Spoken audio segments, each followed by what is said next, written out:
Welcome back to Sitting with Spirit, my loves. As always, take what resonates, leave the rest. And if you know somebody who could benefit from this message and you have a feeling that it's for them, please send it their way. So, as I was starting to tune in to our angels and our guides, I got this feeling to pull a tarot card, which was interesting because I usually don't do that for Sitting with Spirit. I usually just tune in and write down what I'm getting and then report it back. But I just went with it and I pulled a tarot card.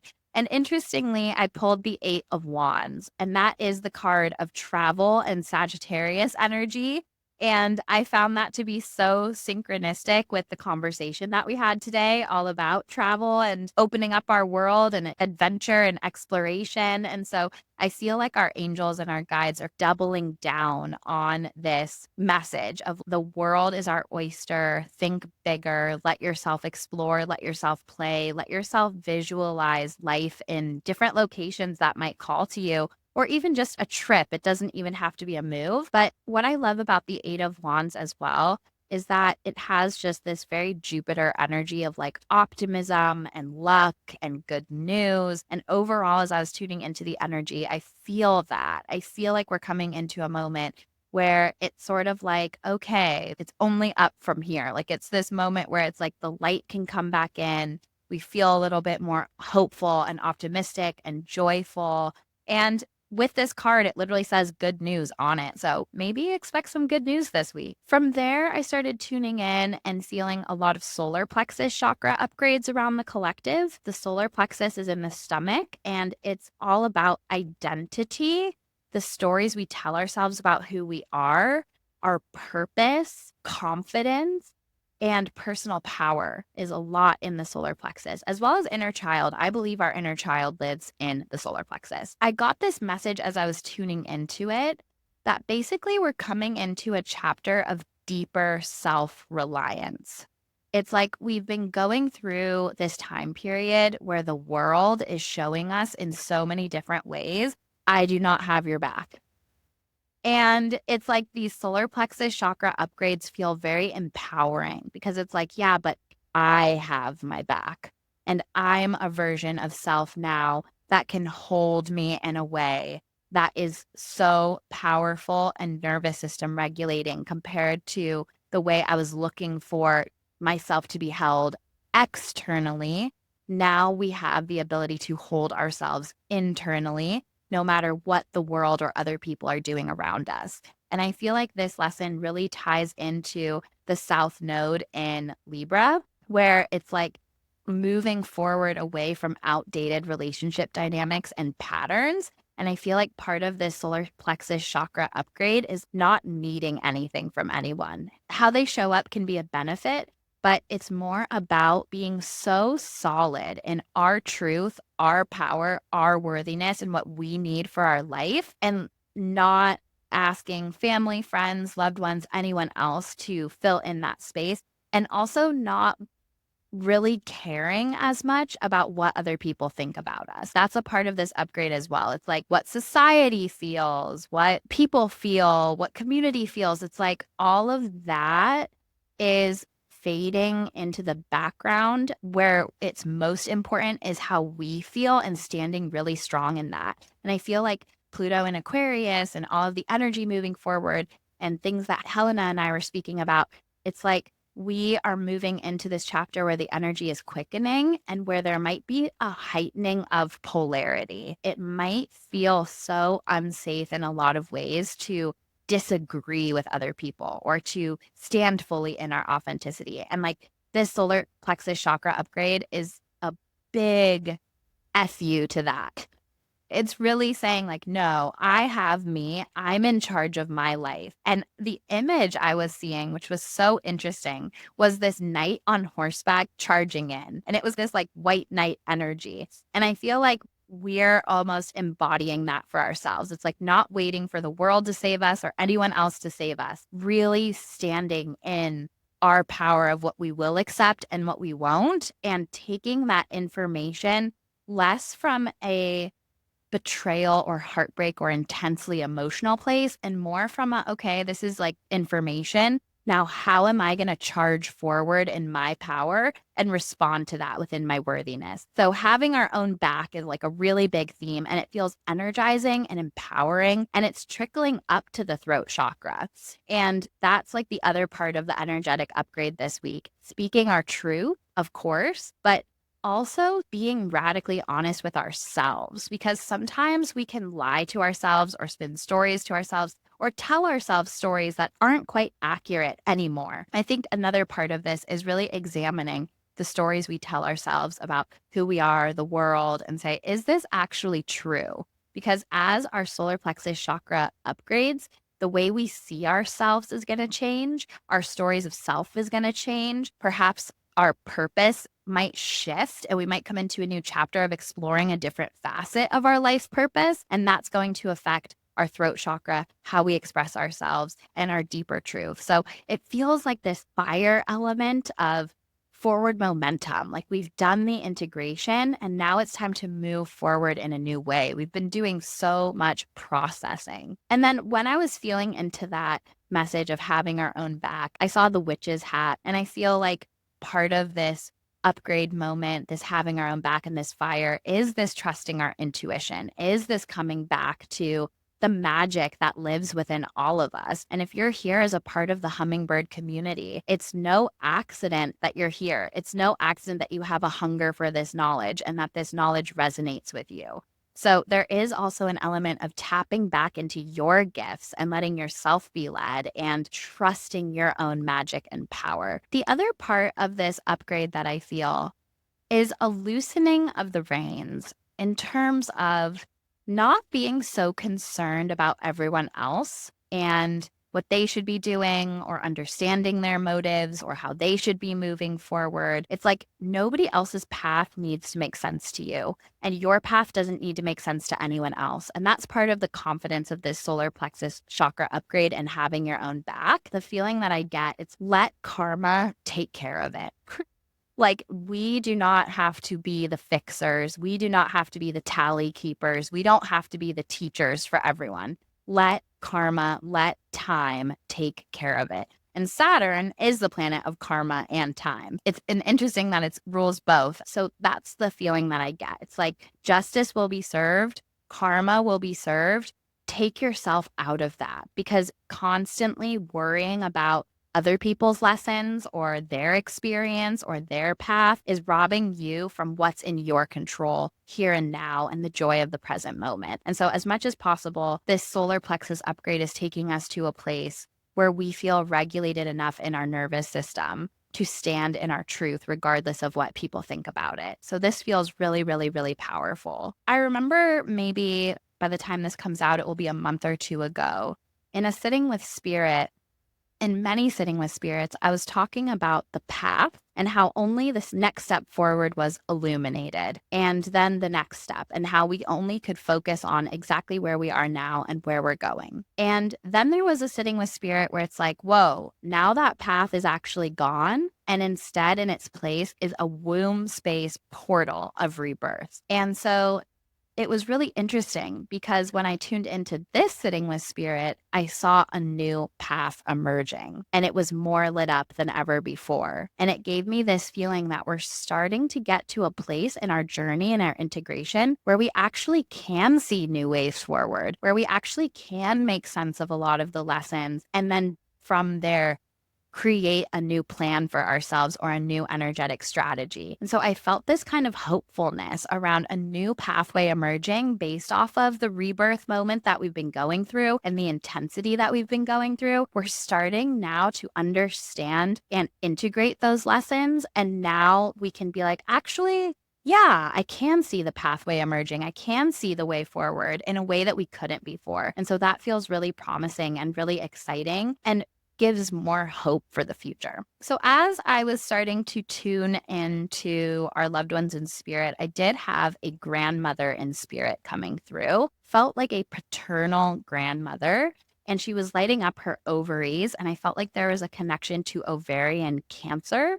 And she was also showing me that she had a little dog. It looked like a little brown dog that was always with her. And then she was also showing me this, I want to say a gramophone. I'm not sure if that's what it's called, but it's like one of those old record player things, but it's like one of those big things. It looks like a gramophone. And it's like she was always playing that, or there was always a connection to music with her. And I feel like in her day, she would have gone dancing and been fun and been the life of the party. And it just felt such a light, beautiful energy with her. Like she liked to have a lot of fun. And then she was also showing me these like big boats and being near the water and being on boats. And I felt like her husband might have even had a connection to the Navy or been on boats a lot professionally. There was something there with the water and boats. And then she was also showing me a mixing bowl. And I felt like there was something about her recipes and baking, a connection there with her. And I was being shown like muffins, but they looked like a particular, like an interesting mix of things. Like it wasn't just blueberry or it wasn't just banana. It was like an interesting mix of things, like walnuts and blueberries and chocolate chips. I don't know what that is, but it's like an interesting type of muffin that she would have made. And I do feel like she's with her husband in spirit who passed before her. And so one of her biggest message is not to sweat the little stuff. Don't sweat the small stuff in life. And I feel like her energy was this like fun, almost like a party girl in her day and age. And I feel like that was her secret to happiness, was like not sweating the small stuff. And it's so easy to get caught up in the small stuff and to let the small stuff turn into big stuff in our mind.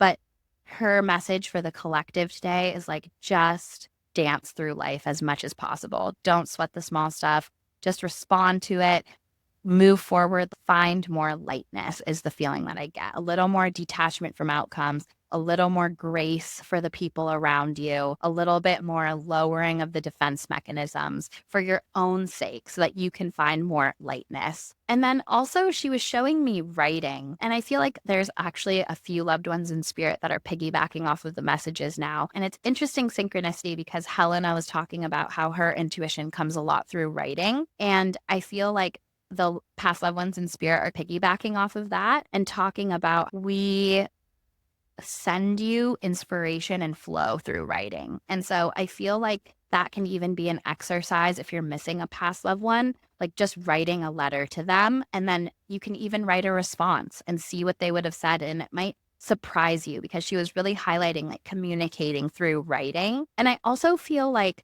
there's something to this as well as like telling her story. So like writing things down that you remember about your past loved ones in spirit and encapsulating them through writing. That's another facet of this message as well. And then the other thing that I was getting from our loved ones in spirit is like, we send you ideas. When you get this like, oh, wow, I've never thought about this before. This is like such a good idea.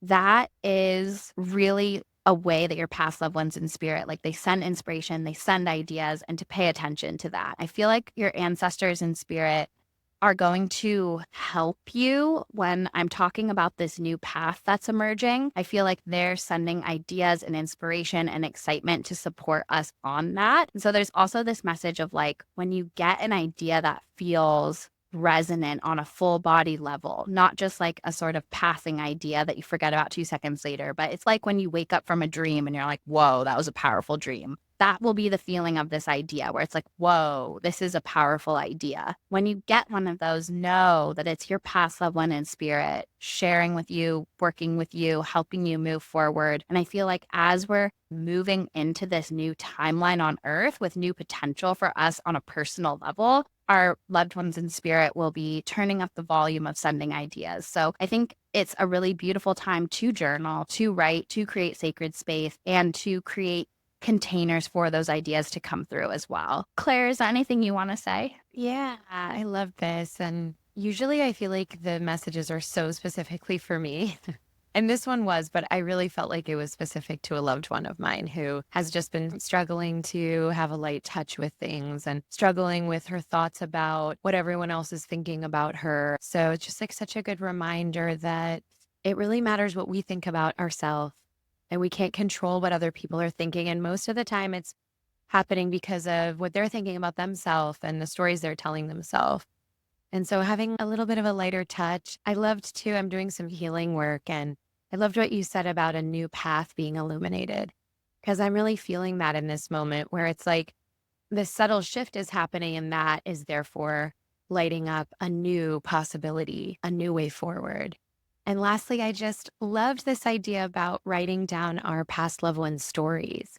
I think that's also something I want to share with my friend because sometimes it can feel so heavy, this thought of our past loved ones and, what they missed out on or what they struggled with. And it's such a cool idea to write their story and let their incredible and unique journey live again in a way by remembering them and exploring their life. Absolutely. And I think also, living in this time of social media and being online, it really highlights because fear sells. It really highlights like everything that's wrong with the world and how scary the world is and how intense the world is. It's like we're in this cycle of fear that is specifically designed to get us to engage with it. And I think what's really interesting about this grandmother who came through is she was giving me this feeling of we've lived through World War II. Like we've lived through women not being able to vote. We've lived through things that the modern day media machine would have a field day with amping up the fear. And it's unique to our generation that we have so much media in our face about the fear. And so I think what she's also saying with like, keep it light is also sort of like, don't let that be your whole psyche. Like, don't let the volume on fear turn up because humanity always makes it through. Humanity always makes it through and always has in some way. And so I think that's part of the message too. It's really easy to focus on the fear and focus what's wrong, but at a certain point, don't co-create with that and just try to stay as light as possible. Yeah, and that's such a good point about co-creating with it, because that was the thought that popped into my head as you were saying it. It's like when we focus on the fear, we feed that energy. I saw something, a post that was like, you're worrying about something is almost you like praying to the problem. Yeah, praying for what you don't want. Yeah. And sometimes we're going to worry and stress, but I think all of those things that we're worried about exist and are true. And then there's a whole other basket of things that are wonderful and exciting and uplifting. And we can choose, it's not a denial of the things that are bad to choose to focus on the good. But both things can be true, and we can choose to put our attention on the good things that light us up. And if anything, it just shows you like what we wanted to do with Magic Hour. It just shows you more magic. It just tunes your brain to notice more good things versus more bad things. Absolutely. I love that so much. And I think this is part of the solar plexus chakra upgrade as well. It's not that the world around us is any more light or any more dark. It's our ability to hold our light and our confidence and our power and our bravery and our boundaries despite the external circumstances. And so it's more of like a personal power upgrade and confidence that no matter what, I will survive. I will be okay. I have my own back. That then allows us to engage in the world and with the world in a more powerful way. Yes. And we have that power within us. Like it's just that choice to shift ourselves. We don't need to wait for the whole world to shift.